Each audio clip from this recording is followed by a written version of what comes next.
on Monday. It's going to be quite the treat, quite the treat. We're streaming live on WCPT820.com, WCPT820.com, and we're on Facebook, the Santita Jackson and Friends page, and WCPT820. Go to TuneIn. Fantastic app. It will sound as if you are in studio with us. And so we've got a lot to talk about. And guess what, everybody? You know, I have a new YouTube page. I'm so proud. Cortez and Mateo, my interns, made it happen. I'm so excited, Lady B. And so I want to thank you for tuning in. And so go to the Santita Jackson Show. You can see the show right now over there. And we need you to like, subscribe, and leave your comments. Like, subscribe, and leave your comments. Just tell us what you're thinking about the topics, about the show. And let us know. We want to know what's going on. And today, boy, Lady B, we have got some things to talk about today. I think we're going to dig a little deep today. We're talking about this Trump impeachment. There's so many revelations that are coming out. Are you a United States ambassador, Yovanovitch? Was she followed? Was she being harassed? Wow.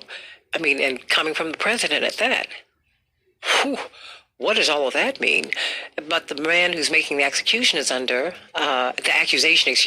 is Mr. Lev Parnas. He's under federal indictment. So what is all of that about? So we're going to be talking with one of your favorites here, Malcolm Nance. Malcolm Nance is going to be on in just a few minutes to talk to us about the impeachment, the importance of it, and where he thinks it's going to go. And really, I want to know from a security perspective why he thinks it's so important that this impeachment moves forward. I mean, what does it mean to endanger or to threaten a member of the diplomatic corps? A member of the national security team? There's a lot going on with this impeachment if you just keep on digging. And we're going to have, of course, Attorney Robert Patillo. I think they'll be a great team today. And then we came across a story that asked a really profound question about male survivors of rape and sexual abuse. You know, they need a voice. One of the biggest serial rapist in the history of the UK was just arrested, and he targeted straight men. You know, if their phones were running down, you know, in the bar, you say, "Oh, come home with me, I'll charge it for you." Da da da da. They drink something, knock them out, and he would tape the sexual encounters with them, and it's just been a horrifying experience. But what does that do to a man? We always talk about rape, kind of, sort of, at least from the woman's perspective, and which is, you know, it's kind of a little sexist because, you know, of course a woman is more vulnerable, so it's going to happen to you. No, it happens to men too, and it happens to boys, and it happens to teenagers. And so what do they do with all of that? What do they do with all of that? We're going to talk with Dr. Damon Arnold and with the Reverend Aaron McLeod, because I think it's important to have, you know, the medical perspective. But, you know, Dr. Arnold is a really special kind of guy, the former head of the Department of Public Health here in the state of Illinois. But Reverend McLeod is also a pastor. He's also a lawyer. And so he counsels. But I'd like to kind of hear, and they're men. They're men. I want to know, what do men do with all of that? Sometimes they pump up and physically they become bodybuilders. They can become angry. They can become so many things. They can become so many things. So we're going to talk about that today. And I just can't wait to go on my YouTube channel and look at all these comments, the Santita Jackson Show. So everybody go on, like and subscribe and leave these comments. I love it. I love it. I love it. I love it. How you doing, Lady B?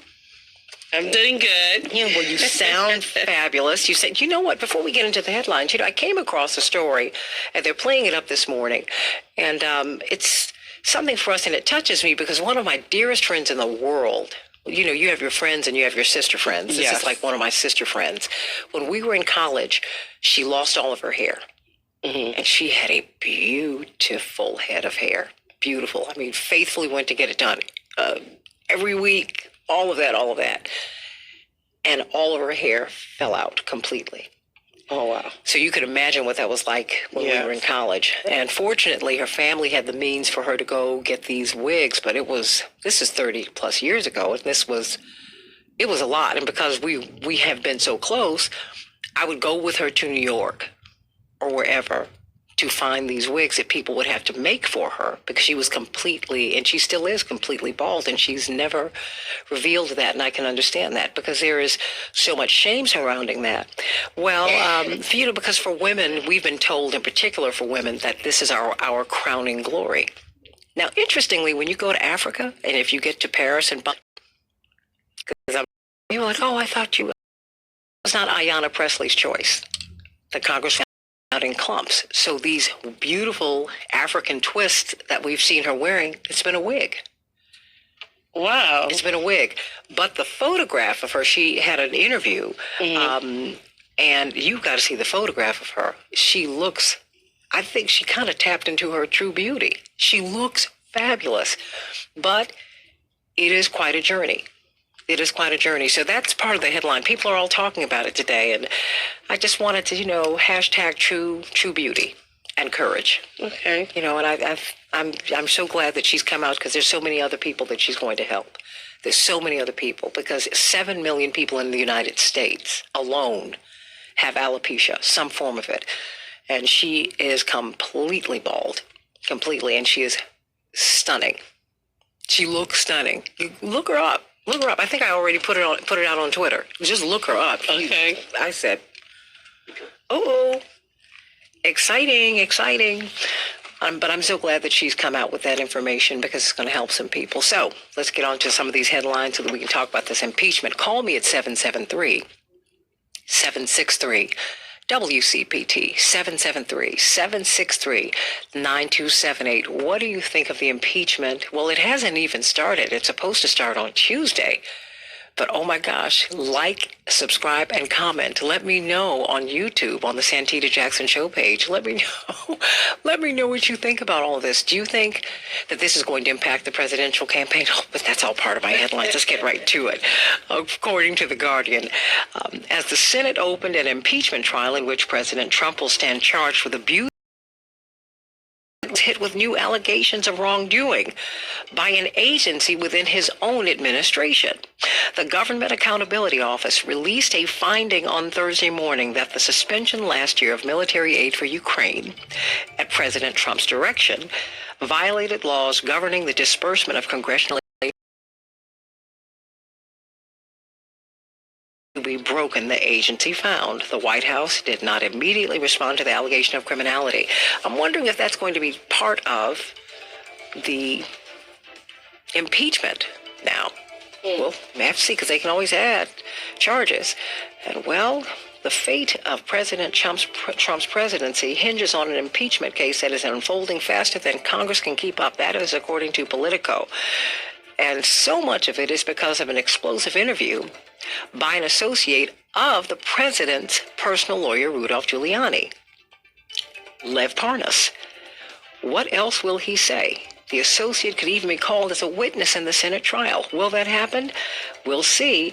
Representative Val Demings, who is one of the 7 impeachment managers, says that evidence, quote, is coming in every day that supports our case, close quote, and added Representative Jason Crow of Colorado. All of this continues to underscore the need for witnesses and documents. But will the senators allow witnesses to come forward and testify?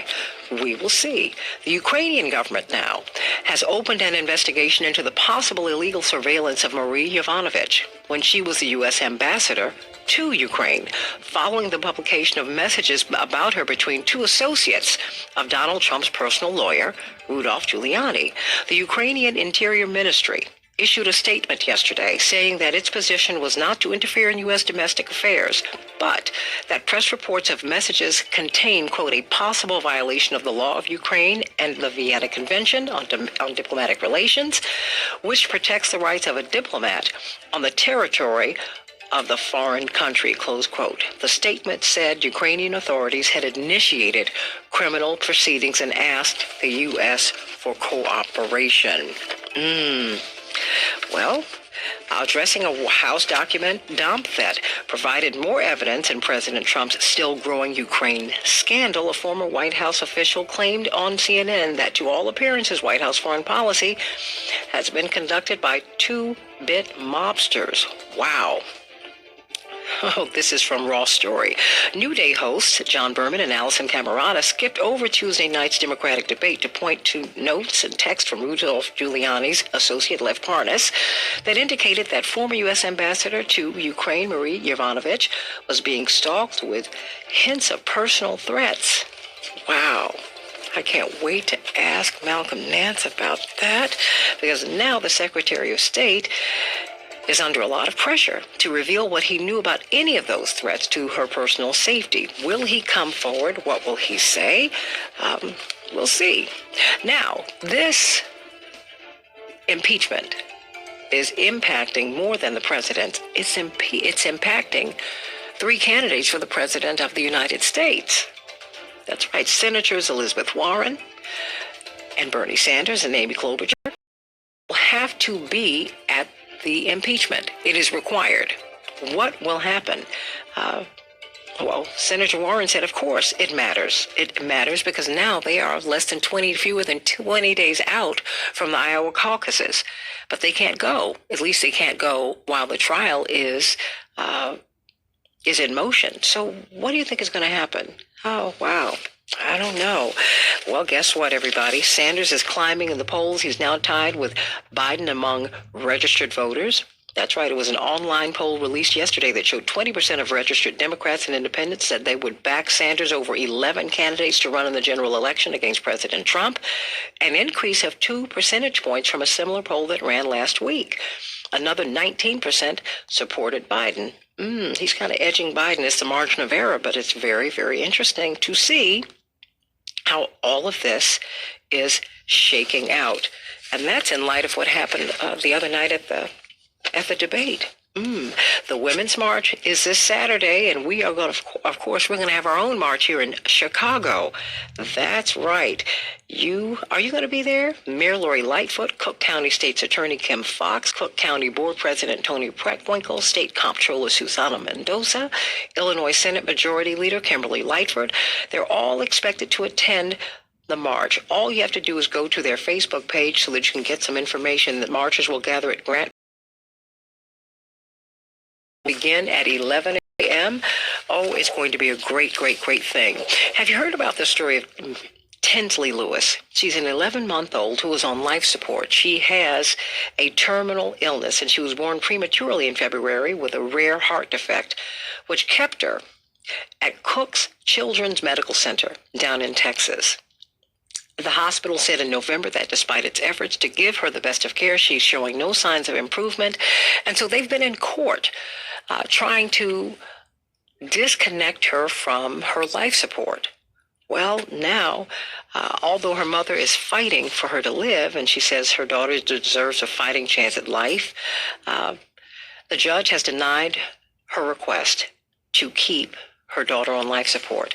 What do you think about that, everybody? That's something that we're going to talk about that next week. We're going to talk about that next week. Baby Tinsley Lewis. Well, however you feel about it, you need to send some prayers. Send some prayers to that family. And guess what? Supporters of the ERA. Well, it seems like we are on the threshold of having our Constitution amended. You only need 38 states to approve the ERA, and that just happened this week with Virginia. Did Virginia just amend the Constitution? It seems like they did. The Commonwealth of Virginia voted to amend the U.S. Constitution, becoming the 38th and final necessary state needed to ratify the Constitution and to make the ERA law. Wow, it would prohibit discrimination on the basis of sex. I think our time has come. 100 years, everybody, 100 years after women gained the right to vote. ERA, it seems like it has passed. Minnesota's top teacher, Kelly Holstein, she won Minnesota's 2019 Teacher of the Year. Well, guess what? All the teachers were honored at the Superdome at the college championships, and you know she took a knee. She said, quote, "I just decided that I felt that it was the right thing to do to have a very respectful protest." She said she was thinking about all of her students. Well, good for her.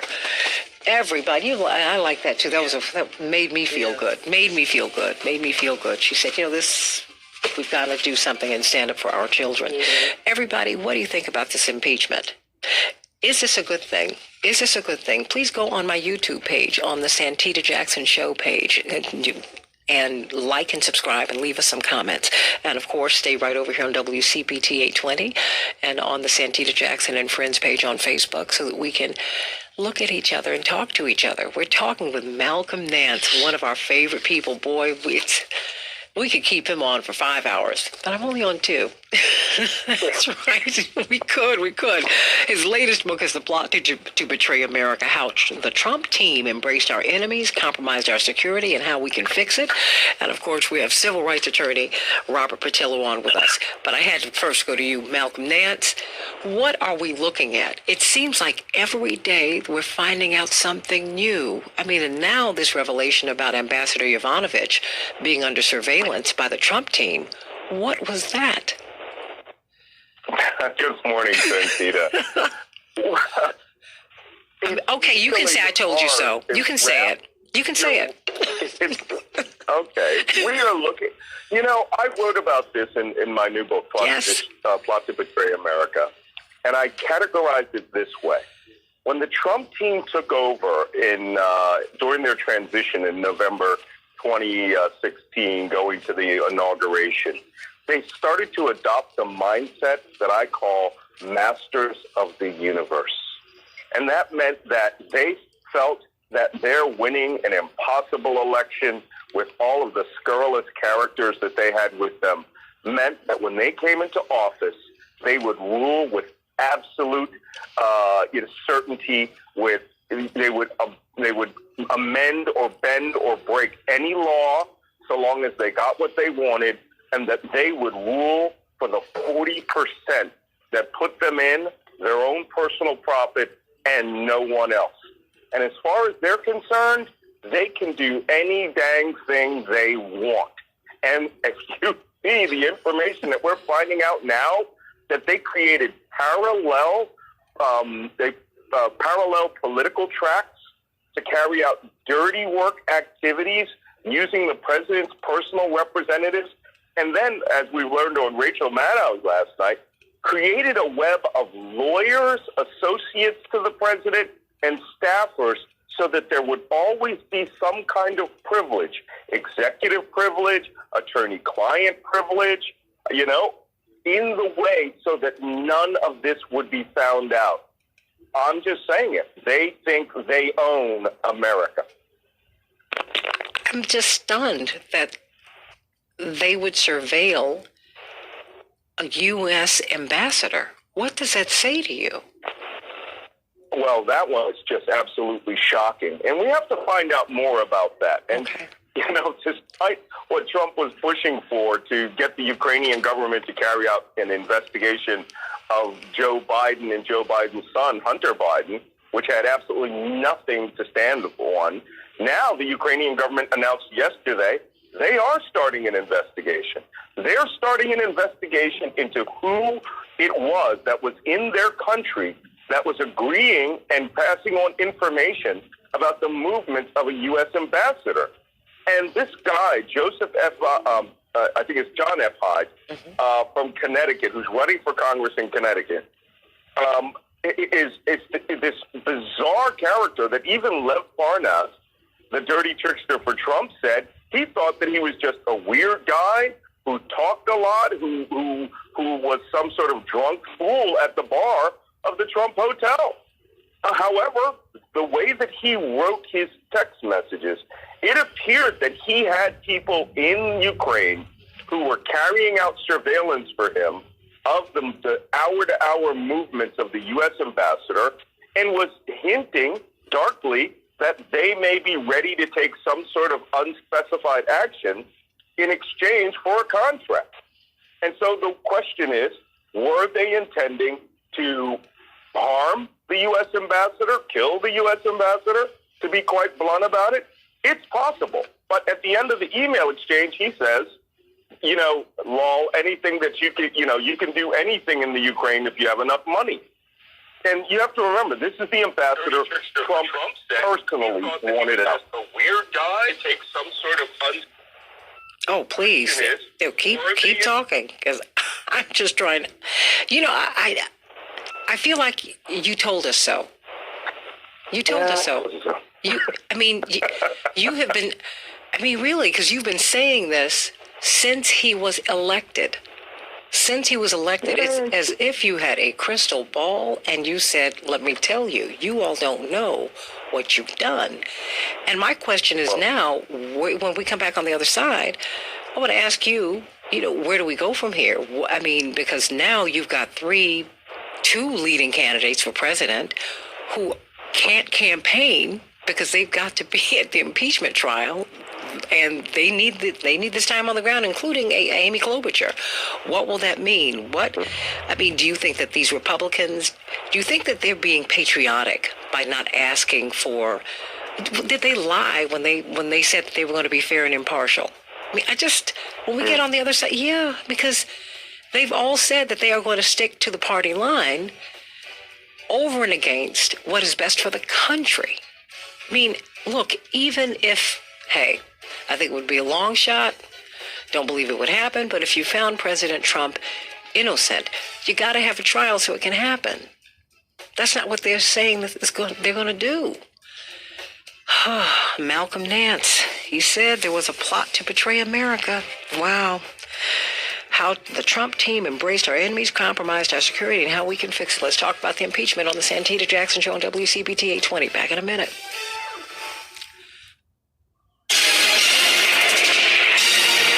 You're listening to WCPT 820. Here's the latest Chicago traffic update. On the CTAL, trains at Roosevelt are standing outbound on the orange and green lines. This is due to a signal problem there. Looking to the north of Libertyville, there's a crash on Milwaukee Avenue southbound before Casey. The Edens Expressway looks good. Kennedy inbound, it's congested. Austin to Central, it's a 1 or 2 minute delay. Outbound, it's fine. Inbound Eisenhower traffic slow 25th to Harlem. There was an earlier crash east of Harlem. That's gone. It's about 33 minutes, 390 to downtown. Stevenson, 40 minutes, 355 to Lakeshore Drive. Ryan is 18 minutes, 95th to downtown. I-57's okay. Bishop Ford, just a little tight approaching Verge. Tollways look great. No problems to report Northwest Indiana. And that's traffic. I'm Jim Talamonte. Around the town, Chicago, with Al Beslaw. It's one thing that I've always said is seeing a play again doesn't mean you're seeing a play again. When you see a movie and you see it again, it's always the same movie. It's always the same. But when you have a different director and a different cast of characters at a different stage, everything changes. It's a new production. Sunday afternoons at 2 on WCPT 820. What's in store right now at your local Staples? Make plans this weekend for huge savings. Staples weekend exclusive deals mean big discounts on the things you use every day. Like Apple AirPods with charging case for only $139. It's truly an epic weekend for savings. So hurry into Staples for Apple AirPods, now just $139 through Sunday only. Staples, where there's a whole lot in store this weekend. In store only, valid 117 to 119.20 while supplies last, limit 2. Attention all authors. Page Publishing is looking for authors. Have you written a book and want to get it published? Page Publishing will get your book into bookstores and for sale online at Amazon, Apple iTunes, and other outlets. They handle all aspects of the publishing process for you. Printing, cover art, publicity, copyright, and editing. Call 800-501-3689 now for your free author submission kit. That's 800-501-3689 for your free author submission kit. Again, 800-501-3689. Hello, this is Brock from Hero Power. Dirty power is suffocating Chicago. Stop paying for coal to burn and choose the easiest way to switch to clean energy today. Hero Power offers a no-hassle option for Illinois residents to pay for renewable electricity sources like wind and solar and keep paying the same rate as they did with ComEd. The same rate. It's a no-brainer. Your money goes toward renewable energy and you avoid long-term contracts, termination fees, or the need to schedule another appointment. You can do all of this in just 3 minutes and drastically reduce your carbon footprint right now. So don't just complain about climate change, do something about it. By switching to Hero Power, you take a huge step towards cutting carbon emissions and utilizing our natural wind and solar energy. It's a reliable and convenient way to switch to paying for premium electricity at no extra cost. Let's fight for a clean energy future together. Get clean energy in just a few clicks at myheropower.com. Enroll today at myheropower.com. What would you like to be better at? Dancing. Poker. Yoga. According to a study, CVS customers are better than most at something important, staying on prescriptions, which tends to make you healthier. So get a free prescription savings review. Plus, earn up to 50 extra bucks rewards each year for filling. Because of the things you could be better at, staying healthy tops them all. Treat yourself well at CVS. Terms and conditions apply. Not all prescriptions eligible. See our pharmacist or cvs.com/RX savings or /RX rewards. WCPT 820, Chicago's progressive talk, where facts matter. Hey, everybody. Welcome back to the Santita Jackson Show. Please go to the Santita Jackson Show on YouTube. We're streaming live over there. Like, subscribe, and leave those comments and questions, as they are doing over here on Facebook on WCPT 820 and on the Santita Jackson and Friends page. We're talking with Malcolm Nance. Yes, he's one of the fan faves. Boy, you need to be on radio. I'm telling you. You'd just be great all day long, and TV all day long. His latest book, The Plot to Betray America, How Team Trump Embraced Our Enemies, Compromised Our Security, and How We Can Fix It. He has been, you know what, since November 2016, and if not before. It's like I told you so. Did you know that we'd end up with this impeachment? Before I go to you, Attorney Patillo, did you really think we'd end up here? Malcolm Nance? Oh, if you're asking me, I'm not Tony Patillo. Okay. Oh, I'm sorry. Yes, well, yes. In fact, I can tell you the exact date that I actually came out and warned about what was going on. That was July 25th, 2016, one day before Trump made his famous Russia, if you're listening, speech. Actually, that's July 26th. And as you know, I went on MSNBC and I said that the United States is under attack in a disinformation and political warfare attack by Russia to elect Trump. And when I wrote my first book, which was soon after that, I wrote a book in 5 weeks called The Plot to Hack America.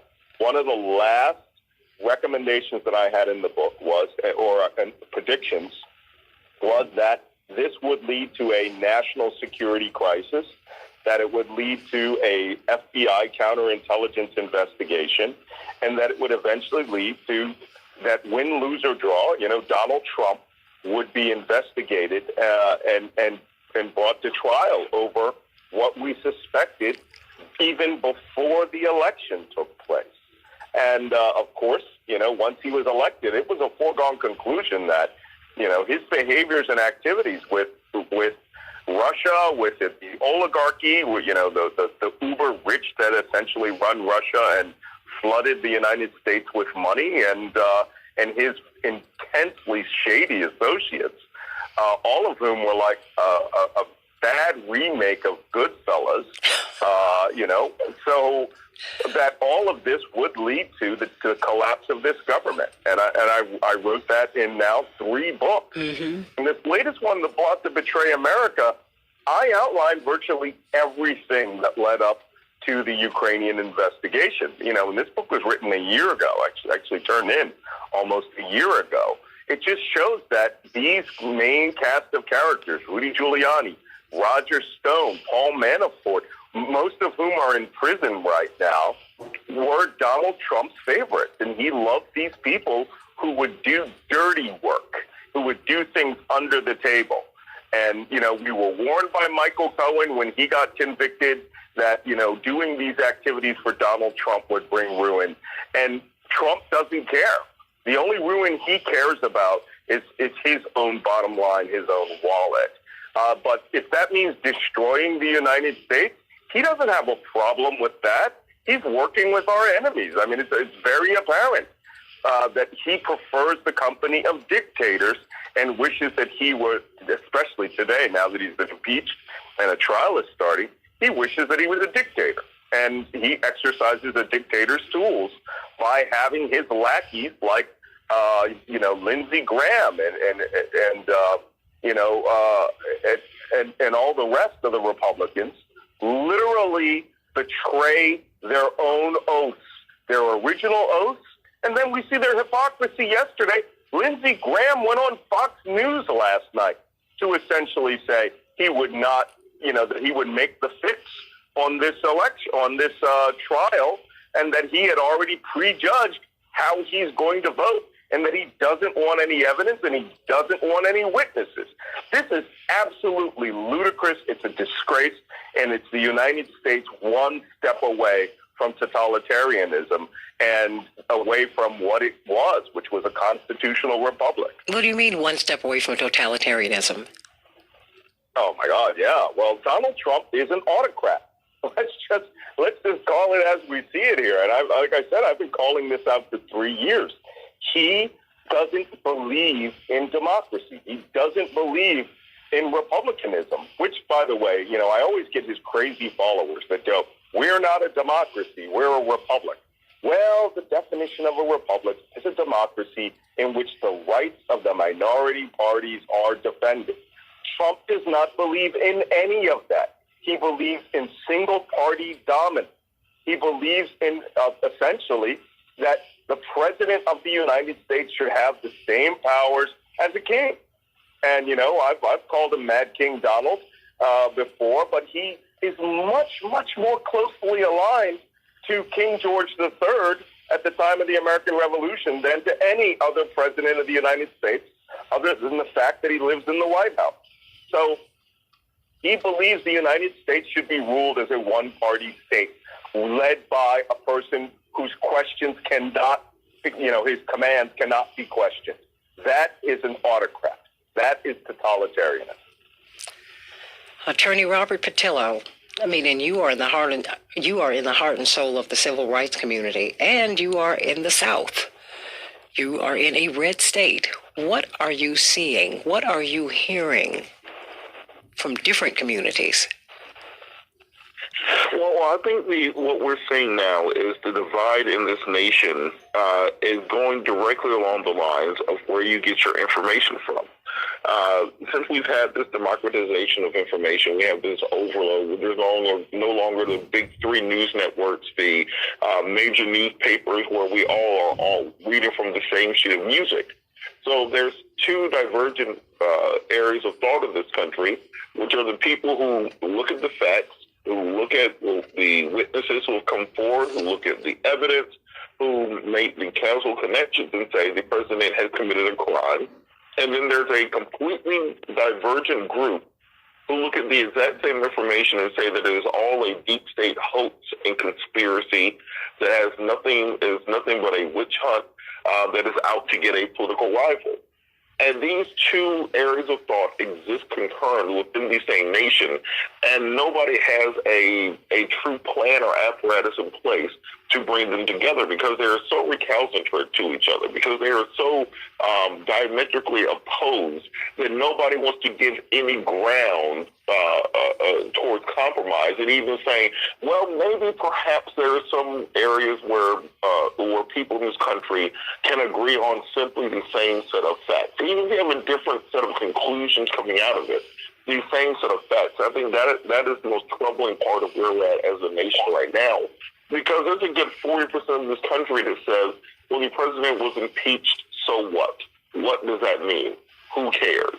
And when you're operating from that point, it's hard for any other constitutional norm or any other governmental norm to take place. Even with the assassination of General Soleimani a couple weeks ago, we're seeing people who say, well, why should the Congress have anything to say about the president's foreign policy? Even though that's what it says in the Constitution, the power to make war lies with the Congress. When it comes to withholding military aid to Ukraine, it says in the Congress, or it says in the Constitution, the Congress has the power to make appropriations. You have the Empowerment Act in the 1970s, which makes it a federal crime for the president to alter appropriations passed into law by the Congress without vetoing such. So when you have people who are operating from different sheets of music, who have fundamentally different ideas and concepts of what the facts are, it becomes impossible to actually have a political discourse based in reality and not based on conspiracy theories and personal feelings. I'm just trying to figure out where we are here, because this is really, it's very troubling. It's very troubling. I think, before I go to the callers, Malcolm Nance, should we be troubled by what we're seeing? Because we have the senators who were sworn in yesterday, and they swore to be faithful to the Constitution. They swore that they were not going to go in there prejudiced, and yet we have one party, at least, who are clearly prejudiced. And they're saying no matter what they see, no matter what they hear, they're going to absolve the president of any wrongdoing. That's absolutely right, and that's precisely what you're going to see happen. Should we be concerned? Absolutely, we should be concerned, particularly, within the African-American community. Who do you think built this country? We did, right? Free labor for centuries. So once we got our investiture into suffrage, once we had the ability to vote, once we had the ability to input on our concerns to government and petition our government, we now have a stake in this nation. And we need to understand that when we don't vote, when we don't participate, when we don't care about what's happening on a day-to-day basis, this is what happens. What we're watching is the United States descend into tribalism. And, as your other guest said, we are now breaking down based on where information comes from. Look, I was a cryptologist at the National Security Agency, amongst other agencies. I can tell you about disinformation warfare. It is an art. And what we're finding now is that art has now been applied on a global scale and has been weaponized, and our own freedom of speech has been taken and is now being used to craft an alternate reality in which 40% of this country refuse to believe what they can see before their very eyes. And so long as this is happening, so long as we are splitting up into factionalism led by a government in which doesn't believe 60% of America is worth having, working for, what we're going to see is we're going to see a further fracturing of the American project. And look, our founding fathers were a bunch of hypocrites, but they were hypocrites who believed that the more perfect union would come at a future time, incrementally, and not through another revolution or a civil war. And that has happened right up to the day Donald Trump was elected. Now what we're watching is 243 years of the wonderful American experiment that my family fought in wars since the Civil War to keep alive. We're watching that be thrown away. Our community and all communities need to come together to rescue the American project. Let me go to Verlon from the South Side. Verlon, how you doing? I'm doing all right. Good. What's on your mind today? This got to piss me off already. As soon as the new House got elected, they said we're going to impeach the MFer. That is totally biased. America will not forget what the Deals tried to do to Justice Kavanaugh, tried to besmirch this good man, had 100 women come and testify for him, knowing that this woman was all out lies. The Democrats right now are trying to pour shade over the vice president and the attorney general. Can you spell set up? If they take out the vice president and attorney general, who's next up for being the president? Nancy Pelosi. This is all a sham. This is called politics. And we're not going to forget about it because they passed that impeachment with a total biased vote, and 3 of their own members didn't even go for it. So if the process started out tainted, guess what's going to be ended up? It's going to end up tainted. So Mitch McConnell all out but laughed, talking about Nancy Pelosi gave out gold and silver kids to her members, laughing about all of this nonsense. This is over. This is over. The Justice Roberts, he's going to try to remain impartial, so he's not going to go one way or the other because the Senate can overrule him at any time. This is all but over, and you got 2 Democrat senators that's going to side with the Republicans, Lansing and the guy that beat Roy Moore, Bill Jones. So it's over. This is over, and I'm tired of this nonsense. Now, I'm ready for November so we can vote our president back in and vote these clown Democrats out of office, and we're going to take the House back. We're going to take the House back. Verlon, let me ask you this. Verlon, hold on. Can I comment? Oh, yes, please. Verlon, just stay right there, please. Malcolm, have at it. what is it, Santita, with your show that there is always a black Republican Trump voter waiting with his finger next to the button? I mean, literally every time. Are you about to blame me? He has what? No. They're monitoring you. I'm just saying this. First off, I defend this guy's right to believe whatever he believes. I literally put my life on the line for 30 some odd years to ensure he has the right to believe what he wants to believe. Granted, he's wrong. Granted, he's supporting a racist, white supremacist president who is quite possibly is the worst since Andrew Jackson, you know, but that's fine. He has that right. I can also point out the slave catcher teams always had one slave there to identify and handle the slaves that they caught. So anyway, if he wants to believe that way, fine. And I got to tell you, I loved him when Samuel L. Jackson played him in Django Unchained. You know what? You come out with the same old stick talking about somebody, some lover of a slave master. Let me tell you, you don't think I know my history? You talk about worst president since Andrew Jackson. How about Woodrow Wilson? That the total white supremacists that y'all love that say a black or slave race like us, that's what he calls us, got to get to the level of a white man on it all that watched the Death of a Nation, the Ku Klux Klan movie, 100 times in the White House and threw parties to it, which no liberal will speak against. How about John F. Kennedy that let Martin Luther King be wiretap and put out all of the wiretaps on Martin Luther King and try to make him... But Verlon,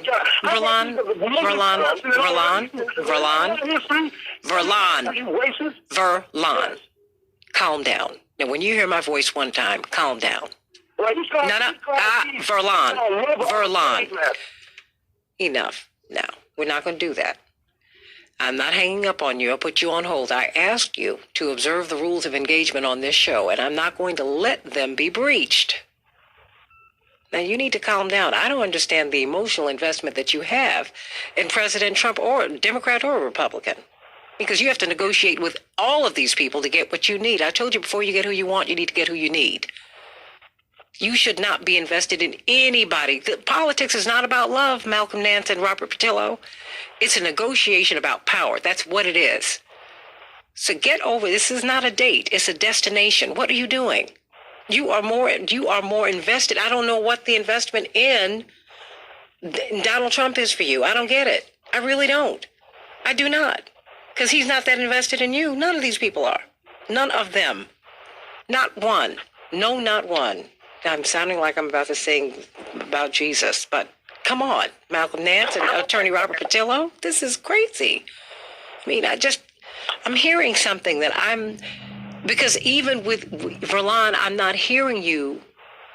I don't hear an openness to hearing about an American ambassador who was surveilled. That is dangerous. You don't do that. And that makes us look crazy overseas. I just got back from Belgium, Malcolm Nance and Robert Patillo, you know, where you have NATO, the EU, and all of these ambassadors from all over Europe. And they all think that America has gone off the rails. They do. We look awful internationally, Malcolm Nance and Robert Patillo. Please, Malcolm Nance, help me. Well, first, I appreciate your intervening because I was getting emotional. But, you know, I get emotional. I was born and raised in Philadelphia. I believe in what this country is. And again, I defend his right to believe what he wants. But it's the hard-bitten tribalism of the Trump supporters in which everyone else is hated and they are supreme and dominant. And then, you know, you have these, and they come and they rant. And the worst part is their ability to project onto their opponents, political opponents, right, other Americans, a hatred and a form of visceralism in which we are not considered Americans by them anymore.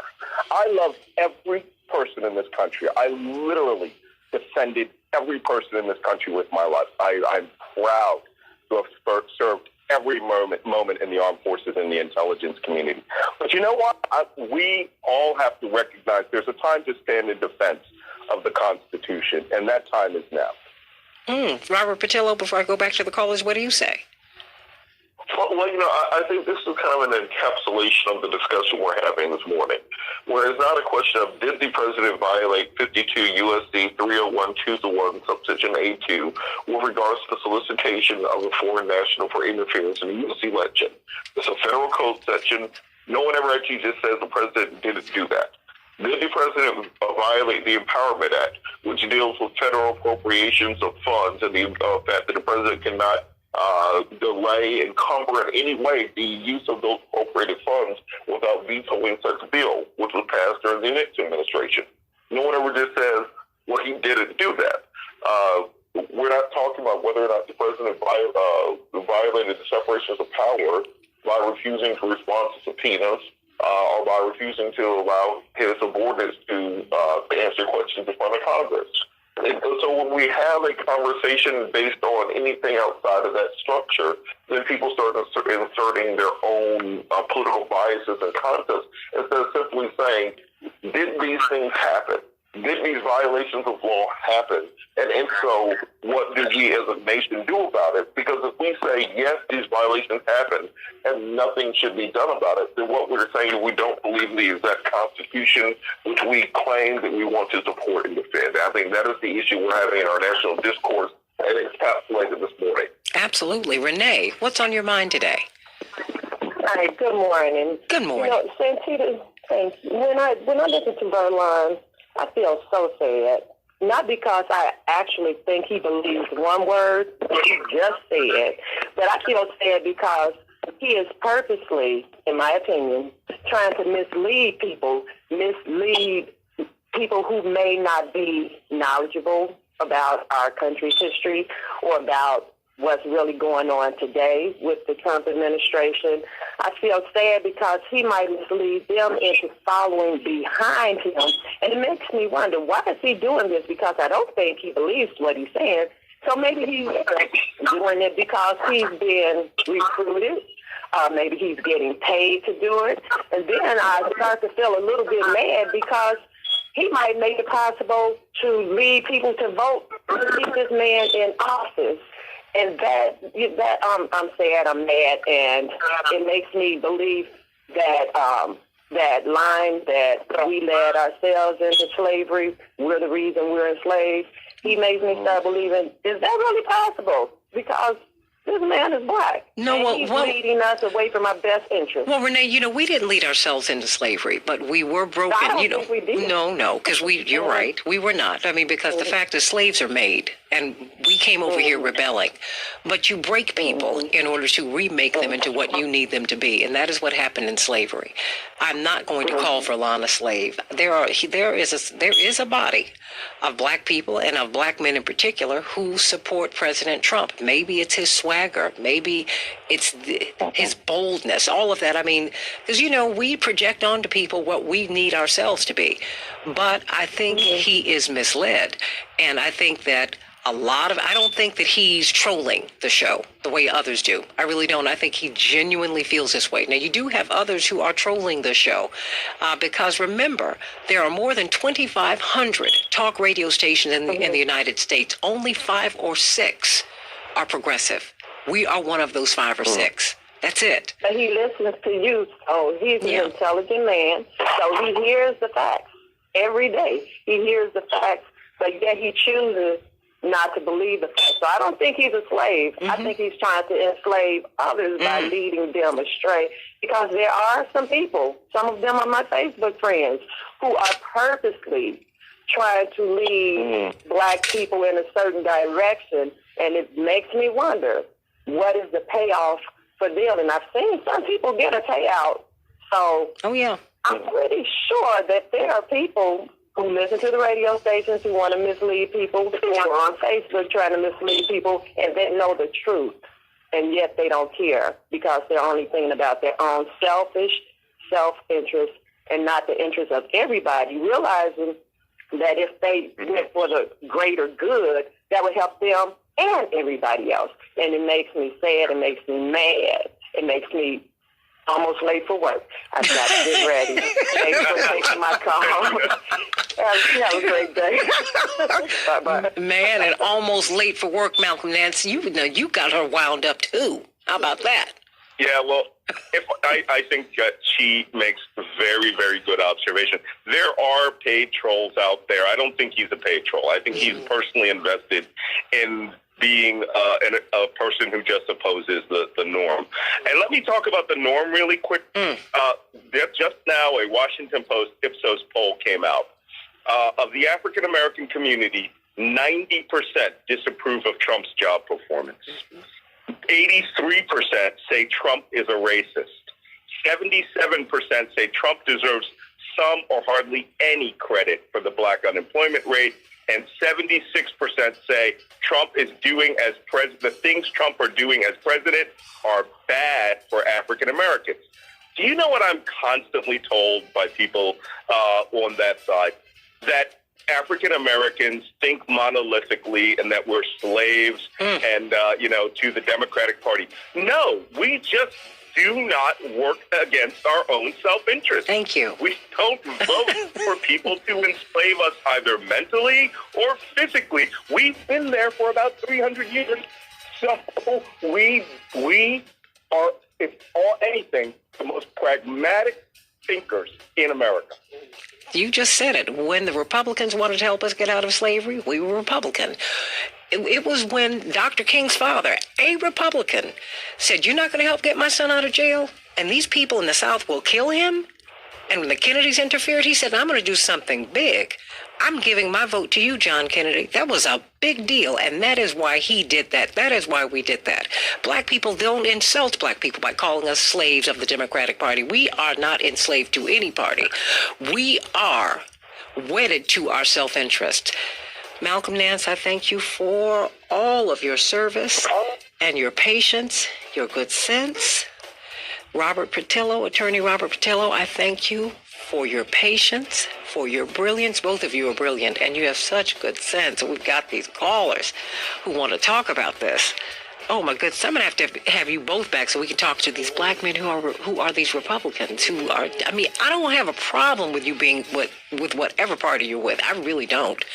All I ask is that if you are a Republican, Michael Steele is someone for whom I have a lot of admiration. He was Lieutenant Governor of Maryland. He is one of these black Republicans who is looking across the aisle to help empower black people and to empower the least of these. I can sign up for that, Malcolm Nance. I can't sign up for people who go into any party, Republican or Democrat, who become selfish and only fight for themselves. I have a problem with that. If you're a Democrat and do that, I have a problem with that. If you're a Republican and you do that, I got a problem with that. Because you have people who endorse slavery in every party. I'm for freedom and liberty, regardless of party. So let's save our country here. And let's find out what happened, because our president, I don't care what party they are in, male or female, they need to have integrity. They need to be respected by us and all around the world. That's what needs to happen. And that's what needs to happen in Washington, D.C. I don't care who the senator is, whether they're Republicans or Democrats. They work for you. And you need to demand that they work for you and find out what happened with our president. He's our president, whether you want to claim him or not, he is, and we need to find out what happened, and we need some integrity in Washington. More of the Santita Jackson in just a few minutes. For people with heart disease, asthma, and cancer, the flu can hit hard. If you're not feeling well, take your temperature frequently with the Exergen Temporal Scanner. This is AP News. I'm Rita Foley. Iran's supreme leader, the Ayatollah Ali Khamenei, is calling President Trump a clown and saying Tehran's recent revenge missile strike against U.S. troops in Iraq dealt a blow to America's image as a superpower. No U.S. troops were killed in that Iranian missile strike. President Trump's impeachment trial is underway in the Senate with opening arguments scheduled for Tuesday. The president calling it this witch hunt hoax, which hopefully everyone knows is not going anywhere. There was nothing done wrong. But the Senate opened the impeachment trial yesterday in solemn ceremony. Hear ye, hear ye, hear ye. The Senate Sergeant-at-Arms began the proceedings, and House prosecutors formally presented the impeachment articles. Article 1, abuse of power. Another on obstructing Congress. The Escort Committee will now conduct the Chief Justice of the United States to the dais. When the Chief Justice walked in, You could feel the weight of the moment. All 100 senators will be jurors. Do you solemnly swear? And John Roberts had them recite an oath to do impartial justice. Democrats like Mazie Hirono say they want to hear the president defend himself. We've heard nothing except him calling it a witch hunt. Not long after, he used another favored phrase in rejecting the impeachment bid. A phony hoax. Sagar Meghani at the White House. A snowstorm's rolling across the country from the plains into the Northeast. The National Weather Service is warning travel could be dangerous in some places. It says there could be heavy snow in parts of the upper Midwest, the Great Lakes, and the Northeast. Rapper Eminem has just released a surprise album called Music to Be Murdered By, along with a video that calls for changes to gun laws in this country. This is AP News.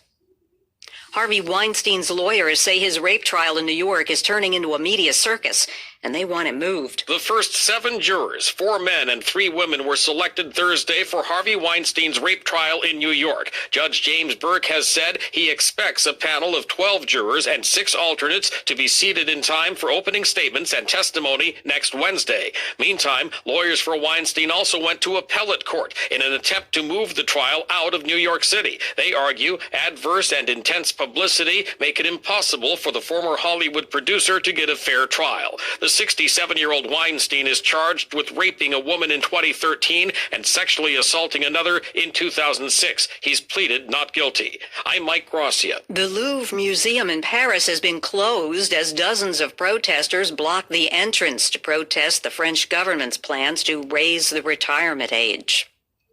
I'm Rita Foley, AP News.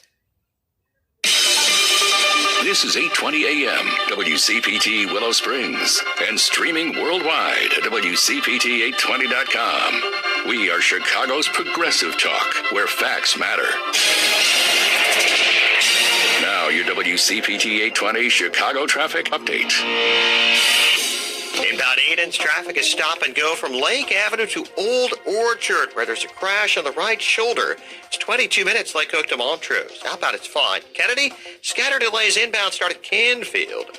You get 27 minutes, O'Hare to downtown, outbound 25. Inbound Eisenhower delays start around 25th. 39 minutes, 390 to downtown, outbound 31. Inbound Stevenson, 43 minutes, 355 to Lakeshore Drive. Inbound Ryan, 20 minutes, 95th to downtown. I-57, 20 minutes, 90 to the merge, Bishop 419. Northbound Tri-State, it's tight approaching the Eisenhower. Veterans Memorial, southbound 355, traffic slow from Lake Street to the Army Trail Toll. I-80 looks good, northwest Indiana clear. That's traffic. I'm Jim Talamonte. At Circle K, $1 can get you the freshest cup of coffee in the world. Every cup is ground fresh, right when you want it. So for a split second, your cup is the freshest on earth. Every cup ground fresh, starting at $1 at Circle K. Limited time only at participating locations. Improving your home? Why not make it easy? Don't miss the free admission Home and Garden Show this weekend at the Drury Lane in Oak Brook Terrace. Find the ultimate in savings and convenience with thousands of the latest home products and services for the freshest ideas to remodel, repair, and beautify your home inside and out. Get trusted advice on your upcoming projects as you speak with local and national experts who will help you with all of your home improvement needs. Plus, don't miss the free seminars by experts including Normandy Remodeling and the Master Gardeners. And be sure to see the free cooking shows and other product demonstrations. Check out the latest in spas and hot tubs and so much more. From interiors to exteriors, from decor to outdoor, you'll find it all at the Home and Garden Show this weekend from 10 a.m. to 5 p.m. Saturday and Sunday at Drury Lane in Oak Brook Terrace, just north of the Oak Brook Shopping Center, with free admission and free valet parking. For details, visit oakbrookhomeshow.com. That's oakbrookhomeshow.com. This is WCPT 820, where facts matter. Wake up, Chicago. This is the Santita Jackson Show. Ooh-wee. Welcome back to the Santita Jackson Show on WCPT 820, the nation's largest progressive talk radio station. I want to thank you for tuning in. I now have a YouTube page, and we're going to be doing my after show over there. I'm going to bump over to Facebook, but I want you to meet me over on YouTube on the Santita Jackson Show. I need you to like, subscribe, and leave some comments. Let me know. We're trying to expand and do other things, so please go to the Santita Jackson Show over on YouTube, everybody. And this weekend on Keep Hope Alive with Reverend Jesse Jackson, Reverend Jackson's nationally syndicated radio show that I executive produce, co-host, we're going to be talking about Reverend Dr. Martin Luther King he's one of the few people left standing who actually knew and worked with him. And we're going to have a panel of people who, couple of people who worked with him and people who are going to be asking some questions, and we hope that will be you. Go to iHeart and get the Real Talk 910 app or the Patriot AM 1150 app. And, of course, you can get more information on my YouTube page and on the Santita Jackson and Friends Facebook page. Everybody, we're streaming live on WCPT820.com, and we're taking your phone calls at 773-763-WCPT, 773-763-9278. I promise you, Thurgood, I'm going to take your call in just a minute because we've got a really topic that I think is going to really hopefully have a lot of you think and maybe spur some healing. I came across a headline yesterday in The Guardian. Male rape survivors suffer in silence.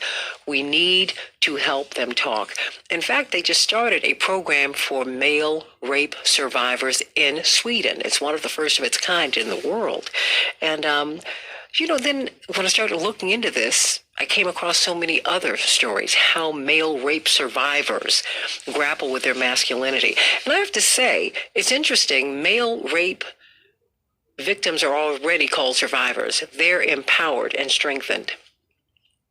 Women are still called rape victims. There's something behind that. But the something that is also behind that is that there's a sense of shame that is imbued in men for having been violated in that way. And how do they overcome?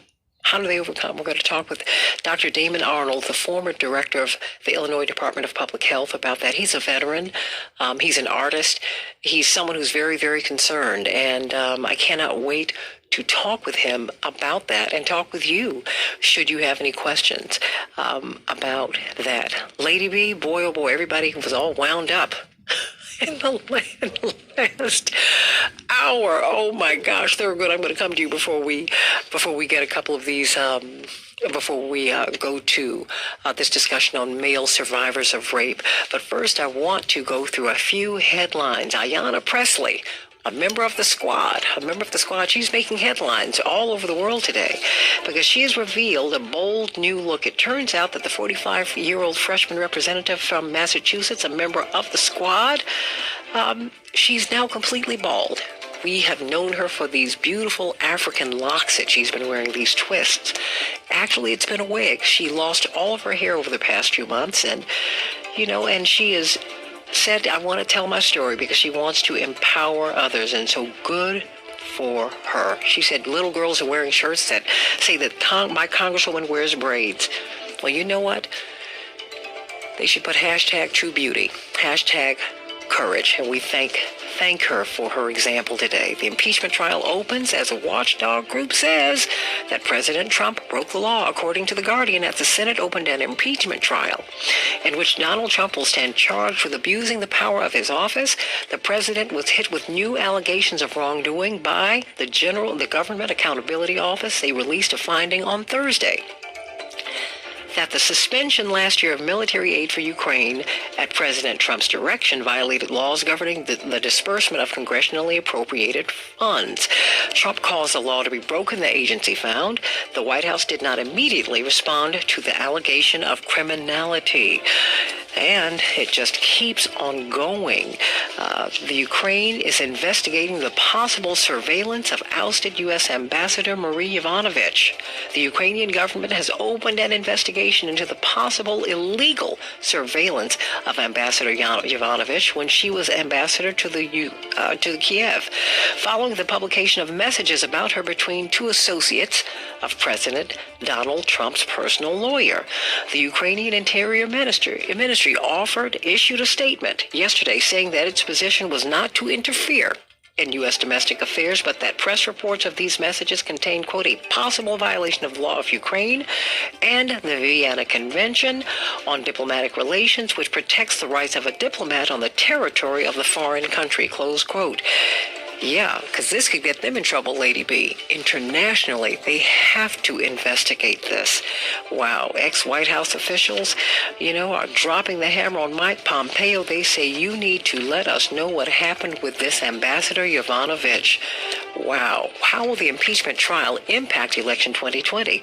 Well, Senators Elizabeth Warren, Klobuchar, and Sanders will have to be in attendance. They can't get a note from the doctor, everybody. They have to be at the impeachment trial. Will it impact them negatively in Iowa? Bernie has been surging. Will this hurt him? Will this help?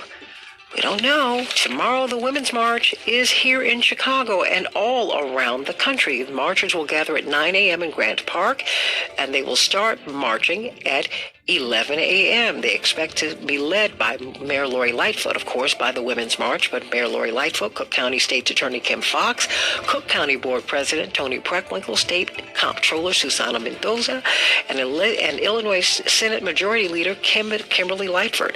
Wow, we got a lot of people running Illinois and Chicago. It's a really, really great thing. And that is interesting because guess what? We are in an historic moment, everybody. The question is, has Virginia amended the Constitution? It only takes 38 states and the Commonwealth of Virginia just a couple of days ago voted to amend the U.S. Constitution. They became the 38th and final state necessary to amend the Constitution. So, actually, we should have the RA, everybody, which will prohibit discrimination on the basis of sex. What do you think about that? I'm so excited. When will they make it official? It takes 38 states. 38 states have ratified the ERA. So when will it be official? I hope it will be soon. One of America's top teachers, the Minnesota Teacher of the Year, Kelly Holstein. Well, she was down at the Mercedes-Benz Superdome, in New Orleans. And, of course, she was at the big college game. And you know what she did? Standing with President Trump, she took a knee. She said, quote, I just decided that I felt like the right thing to do was to have a very respectful protest. It's really Martin Luther King Jr. who says it best. Nobody's free until we're all free. She said she was doing it for her students. Good for her. Florida Republicans, they have won their latest attempt to restrict voting rights of ex-felons. You remember the 2018 midterms, 1.4 million felons had their voting rights restored. Well, the Republican legislature is overturning that. They are restricting their rights. How will that work out? And of course, all of our prayers are with Miss Tinsley Lewis, this baby who was just born prematurely last February. And she's terminally ill, 11 months old. And her mother's been fighting with the hospital to keep her child on life support. And it's become a court battle. And the court have now ruled that little Tinsley should be removed from life support. We're going to talk about that next week. Want to know what you think about that. And it's a lot. Tonight, the Bulls will be playing the 76ers. Are you going to be watching that, Lady B? And you're going to be pulling for the Sixers, I know. You know you are. Well, that's the way I gave him good luck last time when I didn't. It's not going to work, no? No. The Dow closed up yesterday 267 points for those of you who are in the stock market. The S&P 500 up 27 points. The NASDAQ was up 98 points. And today we're expecting a high of 32 degrees. But when I came in here, it was about 19 or 20 degrees. And it is cold. We're expecting snow and rain today. And it's Chicago. Come on, everybody. At least it's not going to do it on the Women's March. That's a good thing. Because it was cold when I was there in 2017 in Washington, D.C. It was cold. It was cold. But it was a great day. We're talking about these male survivors of rape. This is a very, very difficult topic for a lot of people to really talk about, particularly men. That rape is not something that anyone ever wants to discuss. But for men, is it more difficult? Is it? I mean, how do they cope? And how does it impact their masculinity? Let's talk with Dr. Damon Arnold, the former director of our Illinois Department of Public Health, an Army veteran. And he's also just a really sensitive man, someone who has been a fighter for public health for all of his career.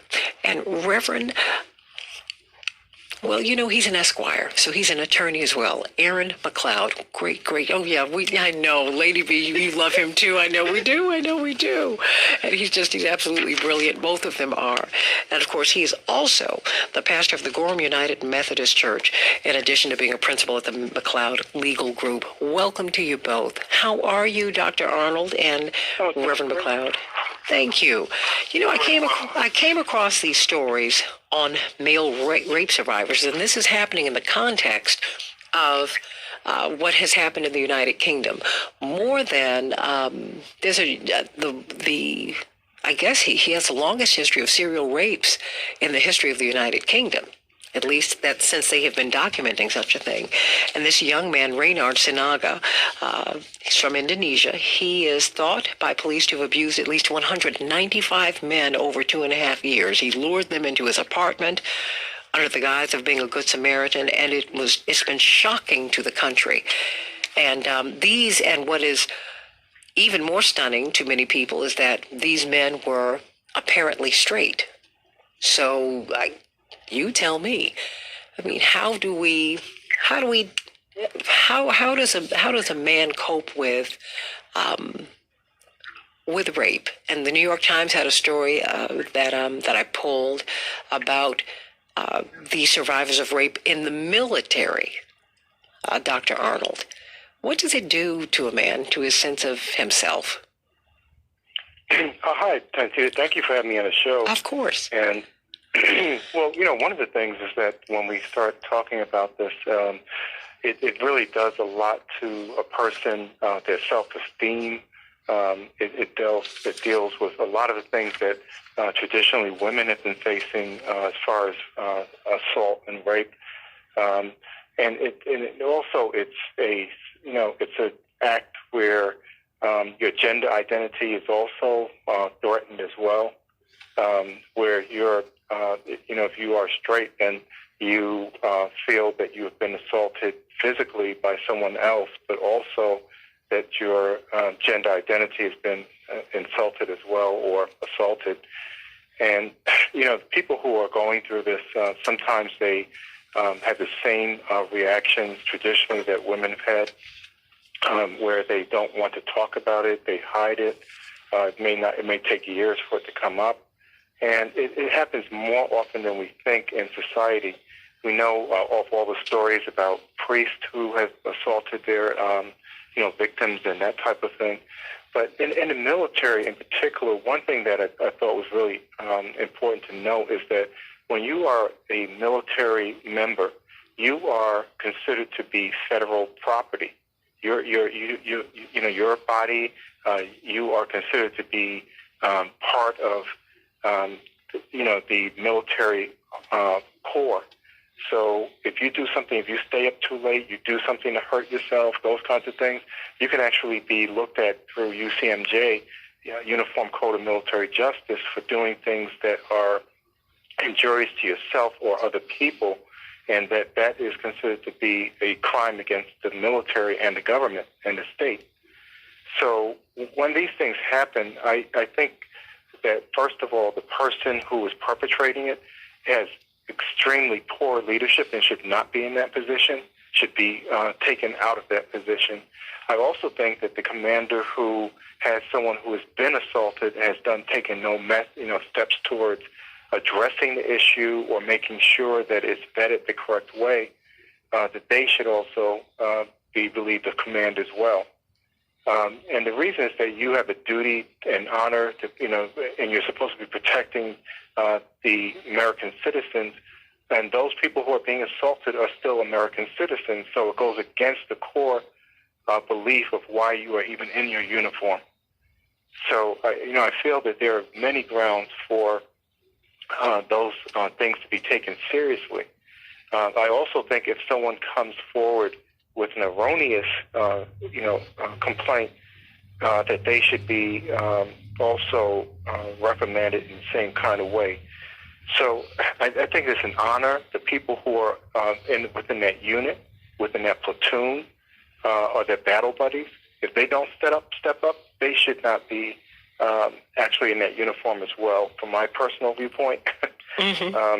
Also, all military physicians should be trained on how to use a rape kit and how to evaluate someone for the potential onslaught of the signs and symptoms of rape, such as rectal tears, those kinds of things. And that's for men and for women, that we should always be taking these things very seriously. And the people who are the perpetrators of these crimes should be brought to justice. You know, my friends always say, you know, I'd probably be a hanging judge in those cases. But I can tell you what I think should happen to them, but I'm not going to. That's right. We want people to know that you are a man of peace. Yeah. Well, look, you know, but see, now let me go to the minister so he can help to heal you. Touch you on your head, anoint you with the oil. Okay. But he's also a man of the law, man's law, and God's law. So help me, Reverend McLeod. If a mature man came to you, and said that he had been raped, what would you say? Do you think, first of all, do you think anyone would come to you? What would it take for a man to disclose that? It takes a lot of courage, one, to admit, particularly in the offense of rape, man or woman, that you have been abused. It's a very embarrassing endeavor. Well, but hold on. Does it mean something different to men? In my experience as an attorney, I've only had one situation where I had a male rape victim. He was a student in a local school here in Chicago, and he did not call my office. His mother called the office, and she was advocating on his behalf to seek justice against the local school. He was at a charter school, to seek damages and to seek justice for the way in which her son had been assaulted. What did it do to him? You know, because I'm only saying, I'm speaking to you, I must say, as a layperson and as a woman. Yes. And, you know, so many things can impact a man's sense of himself. You know, his sense of his manhood. And men do not take slights to you, as at least my perception of men is that you don't take slights to your manhood. You don't do that well. And men are not typically invaded in that way. And what does that do to a man? In this case, it was an adolescent who identified as being same-gender loving, who was in a relationship with another student, but he had to work through the facts, the details, to substantiate the allegation. So, in light of his age and his maturity level, we had to be very sensitive to all parties involved to actually find out what happened and to go through the process to ensure that all parties involved were addressed and supported appropriately. Now, when you're talking about a man who is in full awareness of his masculinity, and then we talk about sexual orientation in particular, one identifying as being heterosexual and being violated, I think the dynamics take on there's a different dynamic here. And so a lot of times when we look at male rape, stereotypically, we'll talk about episodes of violence and rape in prison or in facilities where people are incarcerated. But this whole notion of it playing out in our military, in militaries across the world, is just a different phenomenon that this provocative journalist, this very prudent journalist, is unearthing, that there is a problem and that there are a lot of people suffering. suffering in silence. And it's not necessarily an issue for just heterosexual men or homosexual men or people who may be asexual. It's a person who has not consented to the sexual act who has been violated violently. It's an issue of power. It's an issue of culture and climate whereby the behaviors are not addressed. There's inadequate training. This whole notion of violating personal space that is taken to an extreme degree whereby people's safety is compromised. Call me, everybody, at 1-773-763-9278. 773-763-WCPT. Do you think that men deal with rape differently than women? Is it all equal? Is it all the same, or is it not? Is it different? Let's talk about it. Right here on the Santita Jackson Show. Go on YouTube and leave your comments. I want to thank Tony got on over there. Tony and Dennis and Mountain Bound. Tony said, way to go, interns. Hey, Mateo and Cortez. Another venue for Santita's voice. Bless your heart. Dennis Hayes. Hello from Northern California. He said that these 2 hours from 4 a.m. to 6 a.m. Pacific time are the best of the day. You bless your heart. Conversations are intelligent and gently gracious. They're godsend. Well, that's my whole team. Lady B, Mateo, and Cortez. And Nikos over there on the other side of the glass. And, of course, and Mark and Matt and everybody here. Melissa and Renee and Antonio and Steven. Oh, we've got a great team here at WCPT 820. And Mountain Bound said, glad to see you on YouTube. Keep talking to the people. We are listening. I love your calming voice in the morning. Did you hear me in the last hour of the Santita Jackson Show? Join me on YouTube on the Santita Jackson Show. Back in just a minute.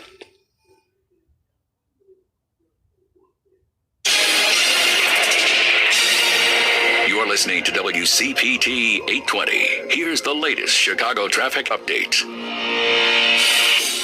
Northbound Tri-State traffic is slow from the Hinsdale Oasis to 47th Street and from the Reagan Tollway to the Eisenhower. The other tollways look good as traffic is relatively light. Inbound Edens, 20 minutes Lake Hook to the junction. Outbound 20 as well. A little heavy around Old Orchard. Inbound Kennedy, we're looking at 40 minutes. O'Hare to downtown, 24 from Montrose, 21 on the Express. Outbound 30 to the airport. Inbound Eisenhower, 40 minutes, 390 to downtown. Outbound 31. Stevenson, 44 minutes, 355 to Lakeshore Drive. Inbound Ryan, 25 minutes, 95th to downtown. It's a crash at Canalport blocking the left lane. I-57, 19 minutes, ID to the merge, Bishop Ford 28. Lakeshore Drive is fine, no problems to report in Northwest Indiana. That's traffic. I'm Jim Talamonte. Stephanie Miller. Chairwoman Maxine Waters. This is what Russia's always wanted, is to cause chaos. So almost nothing would surprise me at this point. What about you? I haven't gone through what we have gone through in this country with this president. We can wake up expecting anything coming from him. Any kind of new scandal. We can expect anything. Stephanie Miller. Weekday mornings, 8 to 11. Sponsored by the Porsche Exchange in Highland Park. Visit 4Porsche.com. The number 4Porsche.com. Today on Hey Culligan, smoother skin for the win. We've got Claire in Delaware. Hey Culligan, the water in my shower makes my skin feel like I'm 90. Okay, first off, Claire, are you 90? No. Okay, second, how do you feel about high-efficiency water softeners from Culligan? Actually, Claire, how do you feel about smoother skin and luxurious hair? Oh my gosh, love it, have to have it. OMG indeed, Claire. We're already on the way. Let us help you out with a free in-home water test with a local Culligan water expert at heyculligan.com. Wendy's has been showing everyone how to do fast food right for 50 years. And now they're showing them how 2 for $5s are done with Wendy's 2 for $5. It's the only one where you can get Wendy's fresh, never frozen beef and that Wendy's spicy chicken you crave. Pick 2 for $5. Choose between the juicy Dave Single, the tasty spicy chicken sandwich, 10-piece crispy, or spicy nuggets. Come in today and taste how a real 2 for $5 is done. Only at Wendy's. Fresh beef available in the contiguous U.S., Alaska, and Canada. Price and participation may vary for a limited time only. Attention all authors. Page Publishing is looking for authors. Have you written a book and want to get it published? Page Publishing will get your book into bookstores and for sale online at Amazon, Apple iTunes, and other outlets. They handle all aspects of the publishing process for you. Printing, cover art, publicity, copyright, and editing. Call 800-501-3689 now for your free author submission kit. That's 800-501-3689 for your free author submission kit. Again, 800-501-3689. The greatest explorers used to rely on compasses and telescopes. Now they rely on Ford Copilot 360 technology with available intelligent adaptive cruise control with stop and go, lane centering, and speed sign recognition as they discover new worlds from available heated leather captain seats. The 2020 Ford Explorer, completely redesigned and more intuitive than ever. It's the greatest exploration vehicle of all time. Driver assist features are supplemental and do not replace the driver's attention, judgment, and need to control the vehicle. Heavy-duty organizing meets heavy-duty savings during the Store More, Save More event at the Home Depot. Right now, find durable Husky storage solutions for your whole garage, like exclusive, easy-to-assemble Husky 5-tier shelving units in red or silver, just $99.98 each.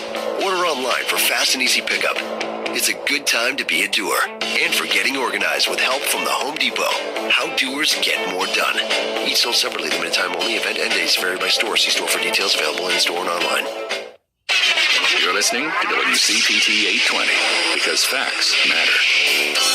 Hey, everybody. Welcome to the Santita Jackson Show. And please go to YouTube. You all are going on there and you're liking and subscribing and you're leaving your comments. So please, on the Santita Jackson Show. And you know, when you do that, you're going to pull up a lot of stuff. I didn't realize all the things I've been doing down through the years. But we are streaming live over there. So please go over there, like and subscribe, and leave your comments. And in fact, we'll be doing the after show. We'll be sharing it with Facebook. So I want you to go on over there after the show. We're talking with Reverend Aaron McLeod, Esquire. He is a lawyer and a minister. He's a pastor at Gorham United Methodist Church, and then the former director of our Illinois Department of Public Health. Army veteran and a brilliant artist, by the way, everybody. I cannot wait for him to do his showings. Hello, he really is fantastic. Dr. Damon Arnold, you never know the talents that people have, and he's a really gifted artist as well. Deeply spiritual man, too. That's why I'm so glad that, I got a chance to talk about this issue with both of you, because you're men of enormous spiritual depth. You're very kind, and you're also just brilliant guys who are really masters in your professional spaces. This is such a tough issue, I think, that even for you to discuss, because rape, as you said, Reverend McLeod, it's not an easy issue for anybody to talk about. But for some reason, and maybe you can chalk it up to me being a woman and the way I view men, that's something, as I'm looking at these different articles, these men they decide that they're going to develop their bodies. They're going to be almost look like bodybuilders. Some of them turn to drugs. I mean, I'm not saying that doesn't happen to women, but I think something else can happen with men. But let me go to some of these callers. Let's go to Ronald from here in Chicago. Ronald, how you doing? Good morning, Santita. How are you today? Sir, how are you? Oh, I'm just doing fine. I hate it. How old lady B? I haven't talked to her in quite a while. She's still going to say something now. How are you, Ronald? I'm doing fine, darling. How are you? I'm doing just fine. I was in the hospital for a little while during the holidays. I'm okay now. That's great. I'm glad. Okay, well, but when I was back in the 90s, I had a job with the YWCA in Chicago, and I was a prevention educator for sexual assault, bait, and violence. And I did presentations for this particular subject all over the city of Chicago, mostly in schools, elementary schools, high schools, and child sexual abuse too. I did all of them. And a lot of people don't realize that how often happens to men, and they're surprised when you hear the stats, because 1 in 3 women, and also 1 in 2 report 6 men will be sexually assaulted in this country by the time they're 18 years old. Oh my goodness! And it's a fact that. Now, understand me. It happens much more often to women, and so when you think about men, you don't think about it. But a lot of times it's even more vicious when it happens to men, because a male is stronger than a female, and you think you got to use more force and more balance to violate a ban, and a lot of times it does happen that way. But it's a thing that's going on in our service corps. It's going on in our prisons, of course, and it goes on in everyday life right out here. And so, you know, a lot of people don't realize it happens that way, but it's not as often as the women, but sexual assault to men is a fact, and it happens. What does it do to men, Mr. Ronald? Well, Mr. Ronald, what does it do to men? Well, psychologically, it's about the same thing it does to women, but as a man, it really makes you feel worthless. I've counseled men who have been sexually assaulted. It makes you feel worthless. You lose your identity. You lose. You feel valueless. You feel validated, and well, I mean, it's hard to put because the psychological scars at least can be long lasting. And a lot of people think because a man is sexually assaulted that they will sexually assault, but that's not true. Most men who are sexually assaulted do not commit sexual assault because they know how brutal it is, and that's a myth that a lot of people have. So, but the same things that it does to women, it does to men, and they suffer the same kind of things because of it.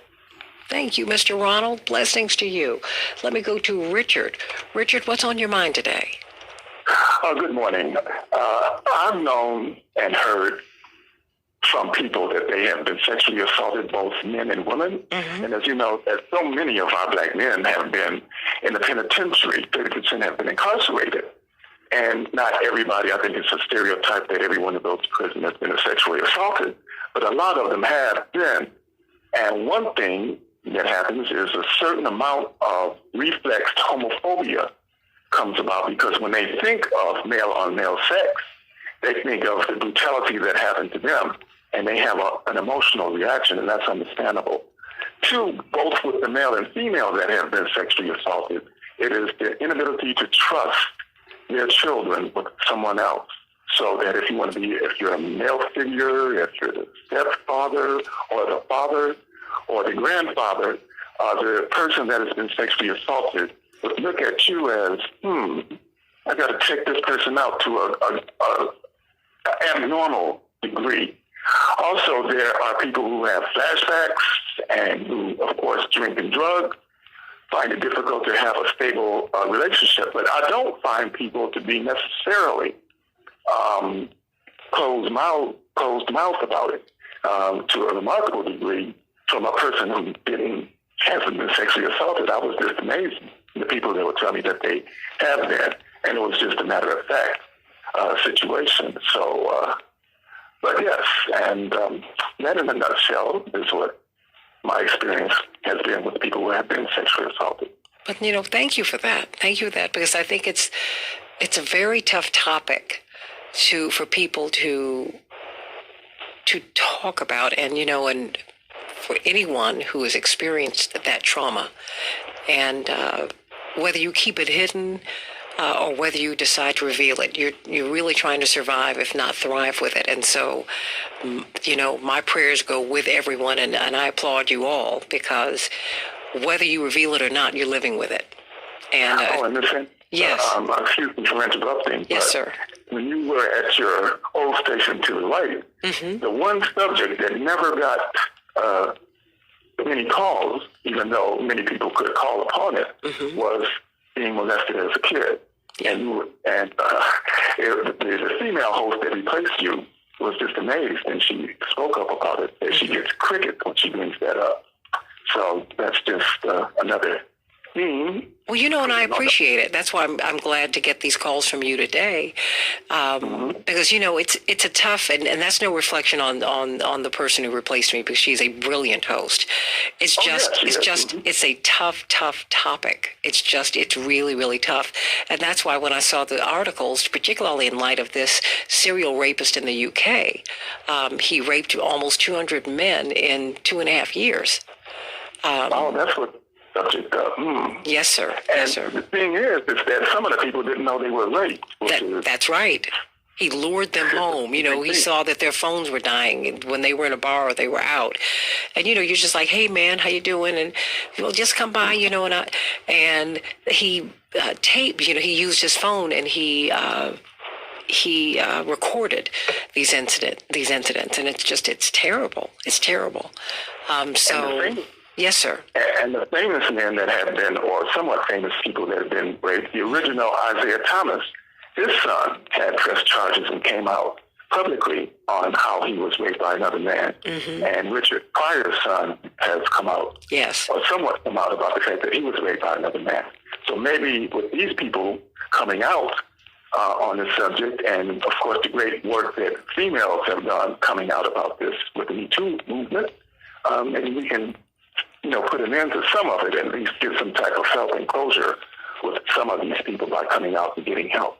Thank you. Thank you, sir. Okay, you have a great day. You too, and thank you for listening. Okay. Thank you for listening. Mm-hmm. Dr. Arnold and Reverend McLeod, I think that people really do struggle with this particular issue, and I think that men struggle with it, I would say, in a different way. Whenever, I think their masculinity, they call that into question. And I want to know just what is the next step? I mean, are there counseling services? Do you think that this would be a public health issue, Dr. Arnold? I mean... Absolutely. This is definitely a public health issue. They were giving statistics with the military that about 10,000 men are raped every year within the military system. How does that happen? I mean, what is going on in the military? What in the culture is, because I read this New York Times piece on, this, what's happening in the military with men. I mean, rape is not about sex, is it? No, it's really about what people have come to agree upon is that it becomes a power issue.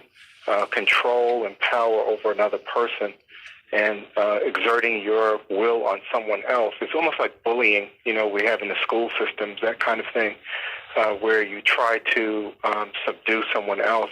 As a matter of fact, one of the most famous cases was back in 1991 with Jeffrey Dahmer. He was actually a medic in the military, and his roommate was a private named Capshaw, and he actually...